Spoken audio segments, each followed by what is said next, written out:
Hey there, fitness enthusiasts! Ever wondered which muscle reigns supreme as the largest in your body, and which one holds the title for the smallest? Today, we're diving into some fascinating muscle facts. Let's get started. The grand champion for the largest muscle is none other than the gluteus maximus.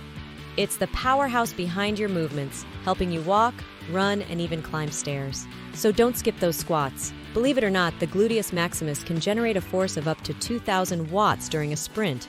That's like powering a small electric generator with your behind. Now, onto the underdog of our muscular system, the stapedius. This tiny muscle, smaller than a paperclip, resides in your ear. It plays a crucial role in protecting your hearing by dampening loud sounds.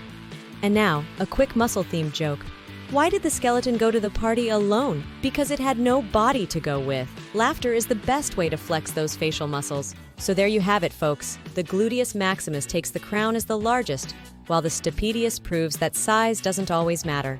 Stay tuned for more intriguing facts.